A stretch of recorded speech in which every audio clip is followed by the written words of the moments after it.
Have you ever felt like you're trying to hold back a river of frustration, but the current just keeps pulling you under? Like every word or action from someone else is another stone, adding weight to your chest? How many times have you found yourself caught in the heat of the moment, your blood boiling, but you can't seem to cool down? What about those times when someone's behavior grates on you, like an itch you can't scratch? Or the constant tug of responsibilities that stretch you thinner and thinner, making you wonder, how do I keep my balance when everything around me feels like it's crumbling? We've all experienced moments that push us to the edge, when emotions bubble up like a pot on the verge of boiling over, threatening to spill into every part of our lives. Whether it's the grind of daily stress, conflicts that feel impossible to untangle, or the crushing weight of expectations, it's easy to let frustration or anger take over. But when emotions take the reins, we risk steering straight into chaos. What if, instead, you could face those challenges with a calm, steady hand, like a captain guiding their ship through turbulent waters? Today, we'll explore 8 Stoic strategies to help you stay in control of your emotions. Don't miss the last tip. It might change everything. But before we dive in, pay attention to this story that will help you better understand the wisdom behind these ideas. The Story of Elias. In a bustling city at the foot of misty mountains, there lived a young man named Elias. Known for his fiery temper, Elias let his emotions control him, lashing out at everyone around him. Friends distanced themselves, his boss warned him, and even his dog began to cower when he raised his voice. Yet Elias felt justified in his anger.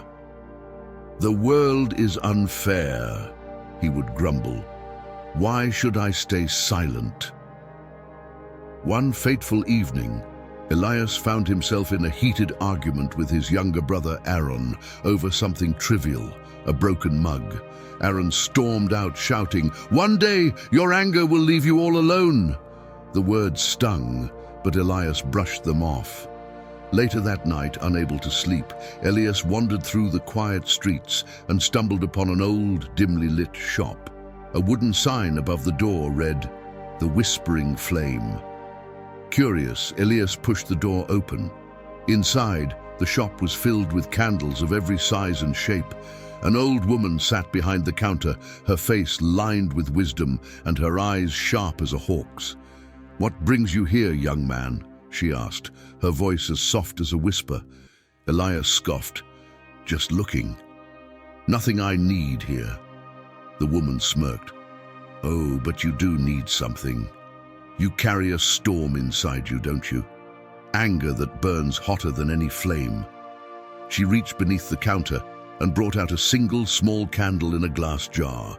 "This is no ordinary candle. It reflects the emotions of the one who lights it. If your anger flares, the flame will rage, but if you are calm, the flame will dance gently. Care to try it?" Elias, skeptical but intrigued, took the candle home. That night, as he lit it, he saw the flame roar wildly, casting unsettling shadows on the walls. He watched it, mesmerized. Slowly, as he focused on his breathing, the flame began to steady, its wild flickers softening into a gentle glow. Days turned into weeks, and Elias used the candle to train himself. Each time anger rose within him, he would light it, watching the flame mirror his emotions. It became his quiet companion, guiding him toward a calmer self. One evening, after a month of peace, Elias faced his greatest test. Aaron returned, furious about a financial mishap Elias had unknowingly caused. "You ruined everything!" Aaron shouted, his face red with anger. The old Elias would have yelled back, but instead, Elias lit the candle. To his shock, the flame immediately raged uncontrollably, higher than it had ever burned before. For a split second, Elias doubted himself. "What's wrong with me?" he thought. "I've been so calm lately." Suddenly, the flame flickered out entirely, leaving him in darkness. Panic gripped him. He felt his old rage boiling up, threatening to consume him. "The candle is broken!" he shouted to himself, but then Aaron's voice broke through his spiral. "Why are you lighting a candle right now? Can't you just talk to me?" Elias froze. The realization hit him like lightning. The candle was just a tool. The real work was up to me. Taking a deep breath, Elias extinguished his anger without the candle's help. "You're right, Aaron," he said softly. "Let's talk this through." As they spoke, Elias felt an unfamiliar lightness in his chest. He had faced his storm, not with a magic candle, but with his own inner strength. Later that night, Elias returned to the shop to thank the old woman, only to find the door locked and the shop abandoned. A shiver ran down his spine as he noticed the wooden sign, "The Whispering Flame," now charred and faded as if it had been untouched for years. Before we dive into the first lesson, if you find these videos helpful, I encourage you to subscribe and turn on notifications to stay updated with the latest content. Number 1, practice the dichotomy of control. Have you ever felt like you were holding sand in your hands, and no matter how tightly you squeezed, it still slipped through your fingers? That's what trying to control the uncontrollable feels like, an exhausting effort that leaves you with nothing but frustration. This is where the dichotomy of control can become your guiding principle. Imagine life as a game of chess. You can't control how your opponent moves, but you can control how you respond. Focusing on your next move, rather than obsessing over what they'll do next, is what sets apart a wise player from a frustrated one. The Stoics believed life is like the weather. You can't stop the rain, but you can choose whether to carry an umbrella, find shelter, or dance in it. The dichotomy of control teaches us to channel our energy into what we can influence, our thoughts, actions, and reactions, while letting go of everything else. Picture this: you're at the beach and a wave crashes into you, nearly knocking you over. Do you fight the wave, shouting at it to stop, or do you step back, let it pass, and find your footing again? The same goes for difficult situations. Instead of battling against things you can't control, focus on staying steady within yourself. How to practice the dichotomy of control in your daily life. Separate the signal from the noise. When life feels chaotic, imagine tuning a radio. Static won't help you, but focusing on the clear station, the things you can control, will guide you. Ask yourself, is this worth my energy? If not, let it fade into the background. Be the anchor, not the boat. When emotions swell like a stormy sea, visualize yourself as the anchor. Boats may drift and waves may crash, but you remain grounded. This shift in mindset helps you stay calm when the world around you feels unstable. Reframe obstacles as stepping stones. Imagine walking on a path littered with rocks. You can stumble over them, or you can step on them to rise higher. Difficult situations are those rocks. They're either obstacles or opportunities, depending on your perspective. Release what you can't hold. Trying to control everything is like trying to capture the wind in a jar. It's impossible and pointless. Instead, open your hands, let go, and notice how much lighter you feel. Acceptance frees you from carrying unnecessary burdens. When you embrace the dichotomy of control, you stop being a prisoner to external chaos. You become like a tree with deep roots, strong enough to sway with the wind, but unshaken at the core. The next time you face a difficult situation, remember, it's not about controlling the storm, it's about mastering your response to it. Stay tuned for the next practice, where we'll explore another powerful Stoic tool to help you navigate life's challenges with clarity and resilience. Number 2, pause before reacting. Have you ever been in a situation where someone's words or actions hit you like a sudden slap and you reacted instantly, only to regret it moments later? If this sounds familiar, let me offer you a different perspective. According to Stoic philosophy, learning to pause before reacting isn't just about avoiding mistakes. It's about mastering the art of control. Imagine your emotions as a pot of boiling water. When you let it overflow without pausing to turn down the heat, it creates a mess you have to clean up later. But if you take a moment to adjust the flame, the water stays contained, and so does your peace. Let's break it down.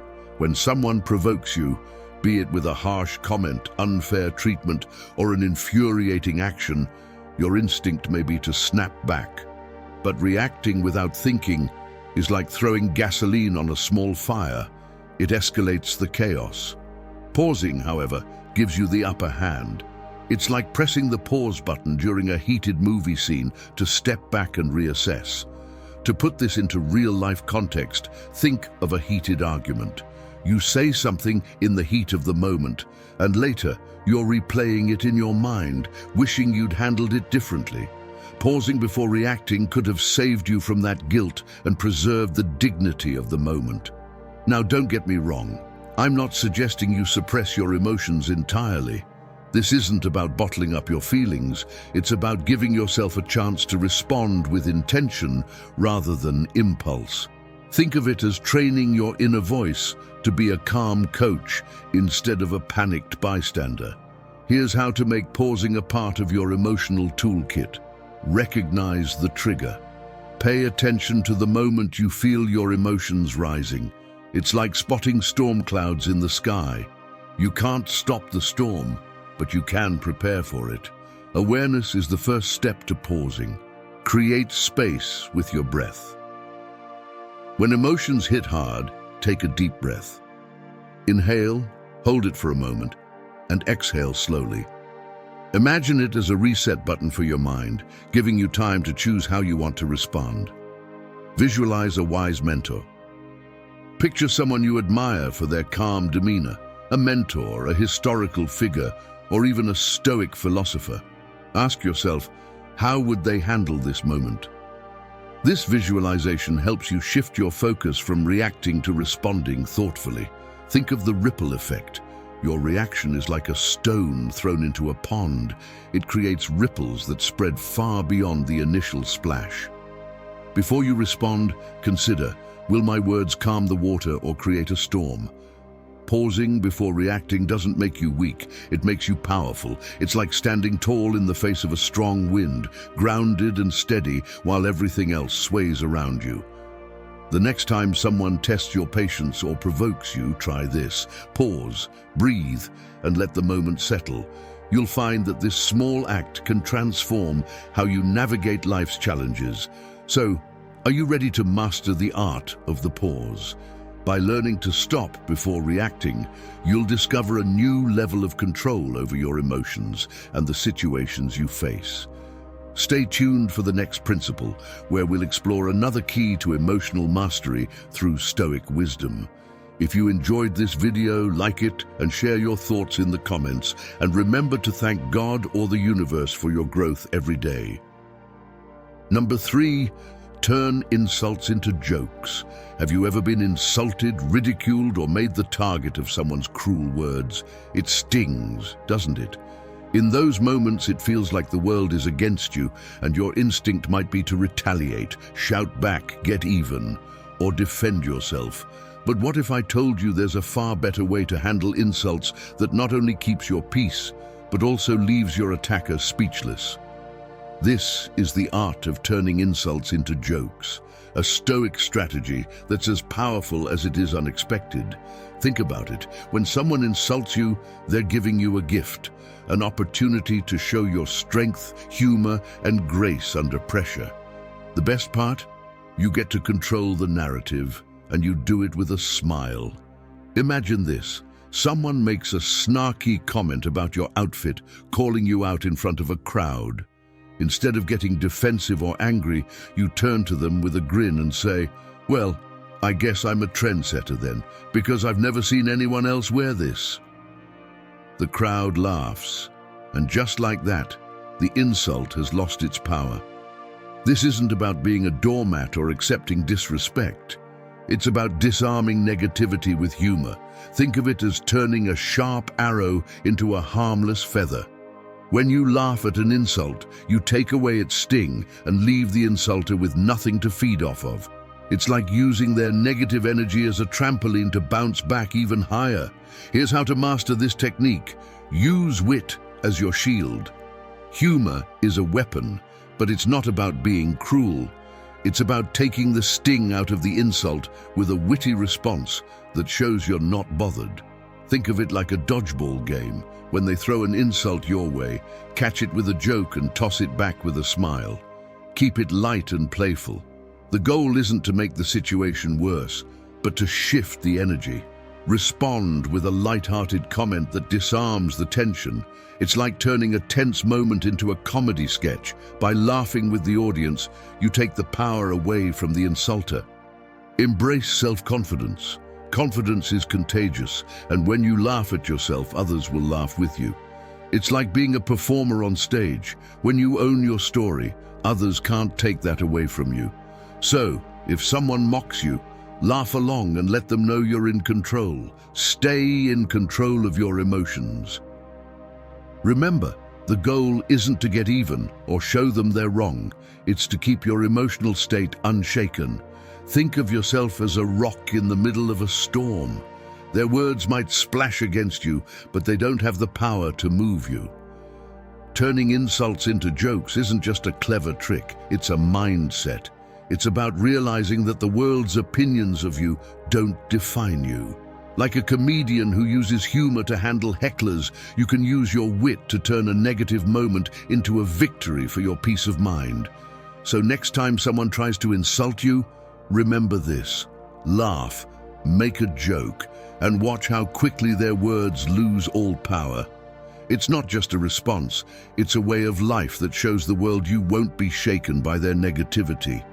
Stay tuned for the next powerful principle, where we'll explore another Stoic practice that will help you navigate life's challenges with wisdom and ease.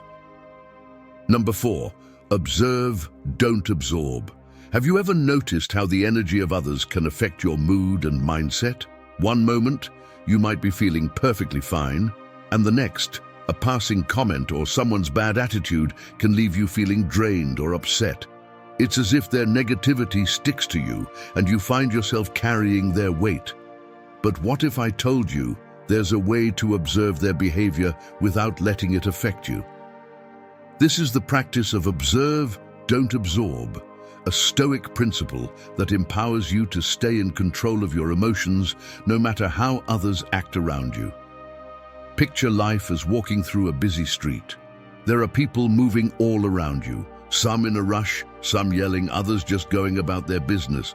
You can observe their actions, but it doesn't mean you need to join their chaos. The same applies to how you react to people's words or actions. Imagine this. Someone cuts you off in traffic or makes a rude comment at work. Your first instinct may be to get angry or defensive, but instead you choose to observe the situation without letting it affect your peace. Their words, their actions, they're not yours to carry. You don't have to absorb them. Just like rain falling on a windshield, it might land, but it won't stay unless you let it. The truth is, not everyone around you will be positive, kind, or supportive.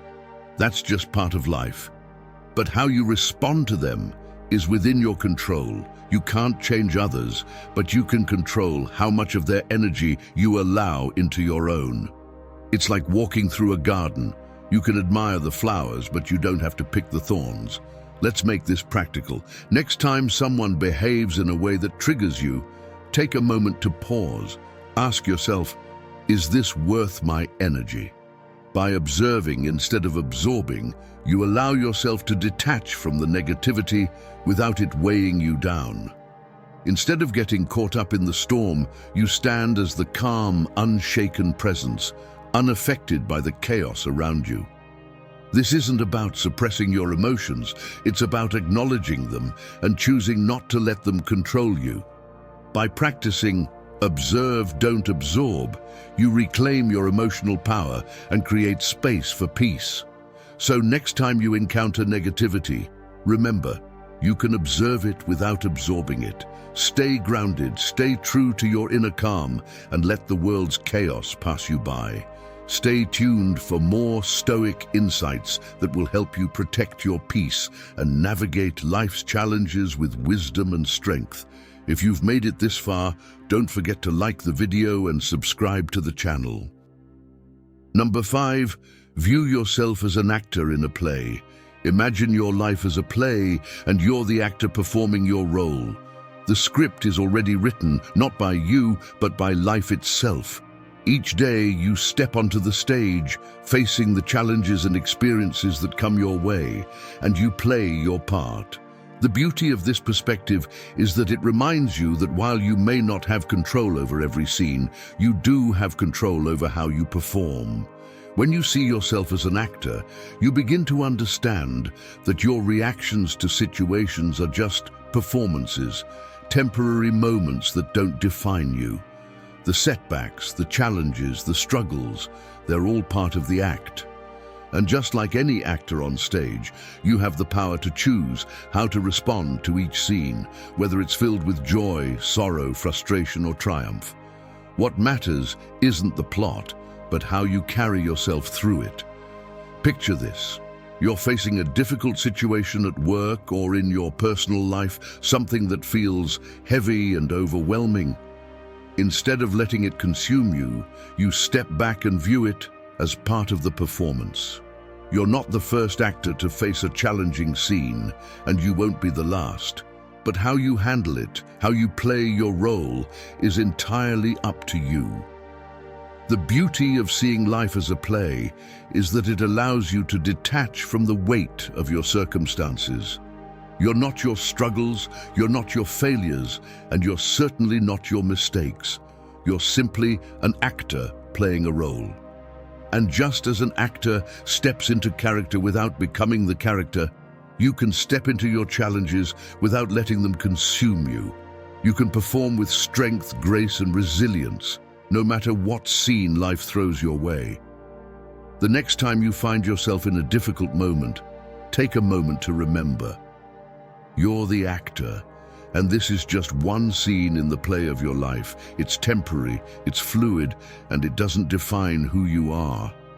You have the power to step into each moment, perform with confidence, and move forward, knowing that the next scene is always just around the corner. When you view yourself as an actor in a play, you stop taking life so personally. You stop letting the highs and lows of each scene dictate your worth. Instead, you start focusing on how you carry yourself, how you perform, and how you move through the story, knowing that each chapter leads you to new opportunities for growth, learning, and strength. Number 6, see difficult people as teachers. Have you ever crossed paths with someone who seems to push all your buttons, testing your patience in every way possible? Maybe it's a colleague who constantly undermines your ideas, a friend who always needs to be the center of attention, or a family member who criticizes you at every turn. It's easy to get frustrated and wish they'd just disappear from your life. But what if I told you that these difficult people aren't obstacles? They're actually opportunities for your growth. This is the Stoic approach. See difficult people as teachers. Think of life as a classroom, and each challenging person is your instructor, offering you a lesson you need to learn. Instead of reacting with anger or frustration, take a step back and ask yourself, what can I learn from this? Because whether we like it or not, these people have a way of reflecting something back to us that we need to understand. Imagine this. A colleague constantly interrupts you in meetings. At first, it feels personal, like they don't value your input. But if you pause and shift your mindset, you realize that this behavior is teaching you patience, resilience, and how to assert yourself without escalating the situation. It's like trying to balance on a tightrope. The more you focus on staying steady, the more you learn how to maintain your balance despite the distractions. The truth is, difficult people often bring out the best lessons in us. They push us to become more patient, more understanding, and better at managing our emotions. They help us develop our character. It's like a sculptor chiseling away at a block of marble. The process might be rough, but it's shaping something beautiful. Here's a secret. When you start seeing these people as teachers rather than enemies, they lose their power over you. Instead of feeling upset or threatened by their actions, you begin to take control of your response. It's like having a set of tools you can use to dismantle their negativity and turn it into something that works for you. Next time you encounter a difficult person, ask yourself, what is this person teaching me? Is it patience, assertiveness, or perhaps how to maintain your peace in the face of chaos? By seeing these individuals as your teachers, you transform every challenging interaction into an opportunity for growth. So the next time someone pushes your buttons, remember, they're not there to frustrate you. They're there to teach you something important about yourself. When you embrace this mindset, you'll find that even the most difficult people become valuable teachers, helping you unlock the best version of yourself. Stay tuned for more powerful Stoic insights to help you navigate life's challenges with wisdom and strength. If you've made it this far, don't forget to like the video, subscribe to the channel, and drop a "thank God" in the comments. Number 7, shift perspective. Have you ever faced a challenge so overwhelming that it felt like the universe was working against you? Maybe it was a setback at work, a betrayal by someone close, or a goal that seemed impossible to achieve. In those moments, it's easy to get lost in frustration and negativity.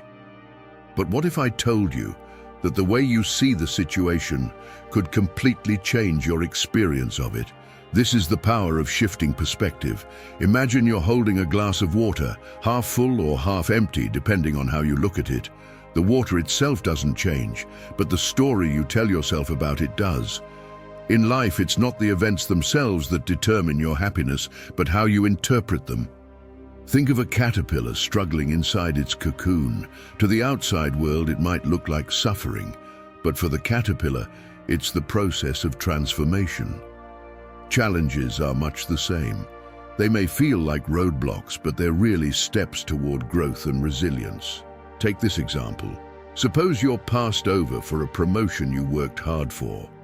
It's natural to feel disheartened and see it as a personal failure. But what if you reframed it?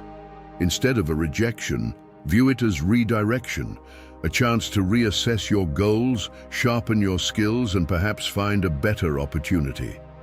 Sometimes, the setbacks we fear the most are the very moments that guide us towards something greater.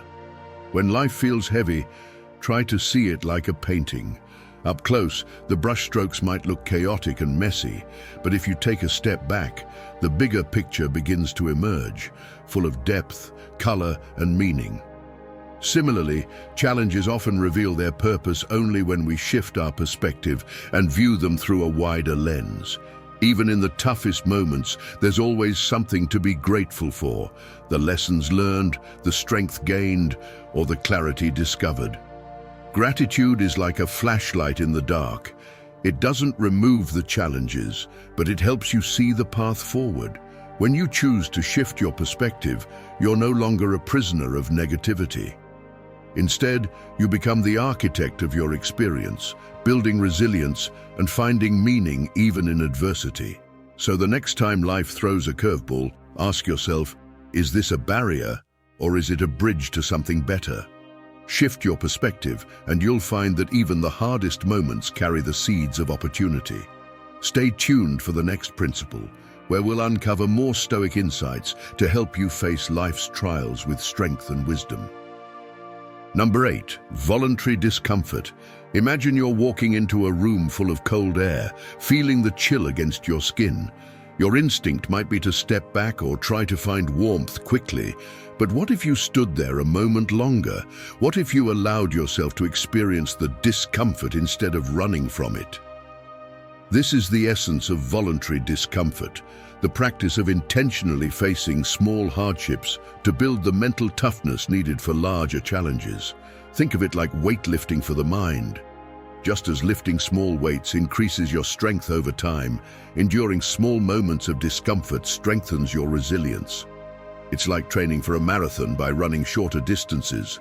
The more you expose yourself to discomfort in manageable doses, the stronger you become, preparing yourself for bigger challenges that lie ahead. You're not seeking out suffering for its own sake, but instead, You're choosing to engage with it in ways that make you tougher, more adaptable, and more resilient. For instance, picture yourself waking up early on a cold morning without hitting the snooze button. You resist the urge for comfort, embracing the chill of the day, knowing that in doing so, you're building your discipline and fortitude. It's like stepping into the cold water of a lake. At first, it's shocking and uncomfortable, but the longer you stay in, the more your body adjusts. Soon, it's no longer a struggle. It becomes something you can handle with ease.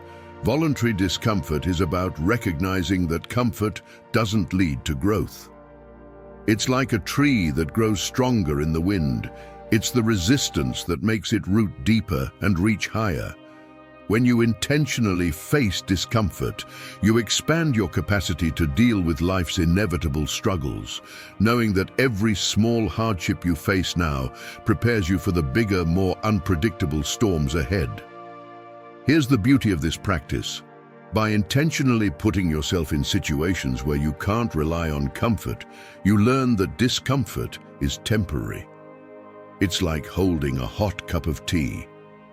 At first, the heat seems unbearable, but the more you hold it, the more you adapt. The discomfort lessens, and you gain strength, clarity, and control over your reactions. By choosing voluntary discomfort, you stop seeing challenges as threats and start viewing them as opportunities for growth.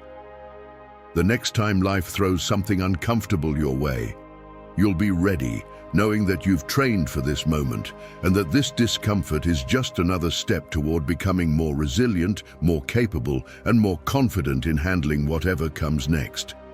If you found value in this video, don't forget to hit the like button and share your thoughts in the comments. And as always, thank the universe, or thank God, for the strength to grow and improve every day.